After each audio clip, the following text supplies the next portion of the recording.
Góðan dag, gott fólk. Við Týra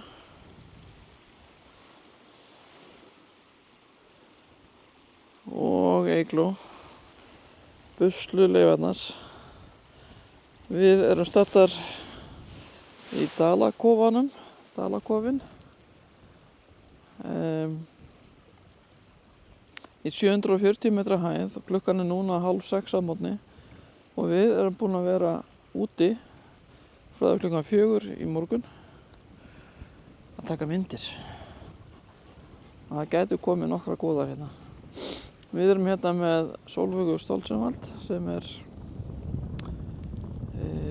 einn af eigendum Dalakofans. Fyrsti hluti Dalakofans var reistur 1975 af manni sem hét Rudolf Stoltzenwald. Pabbi þeirra systkina sem eiga kofa núna.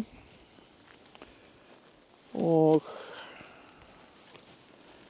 bætt svo við hann því að hann fekk aldrei frið hérna. Svo hann bætti við hann. Og svo tók útivist að sér að byggja á milli húsanna tveggja. Þetta voru 2 A-hýsi og útivist byggði svo á milli.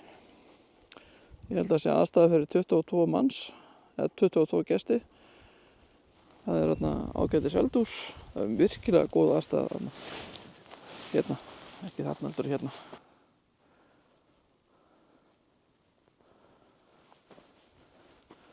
Dalakofinn. Vel þess virði að fá sér gistingu.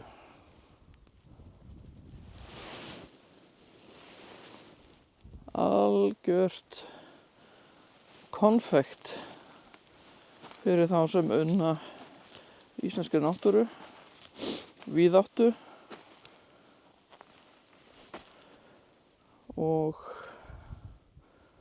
eiginlega bara núvitund. Ég held að sé ekki hægt að komast meira í núvitund heldur en akkurat hérna. Ekkert áreiti. Ekkert áreiti. Vegurinn er af íslenskum fjallavegi að vera, bara allt í lagi. Það er hérna stundum vatnsskemmdir. Það þarf fjórhjóladrifinn bíl held ég, með ég segja. Það má kannski skrönglast á háfættum einstrifsbíl, en ég myndi nú ekki, jafnvel bílaböðull ég myndi nú ekki leggja minn bíl í það.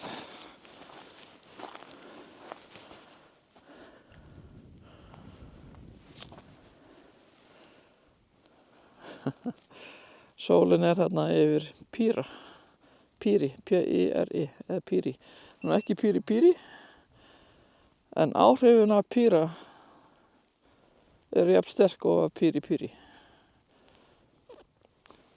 Ef það koma góðar myndir hjá okkur, hvað sem er úr lofti eða láði, þá koma þær hérna eftir. Dalakofinn.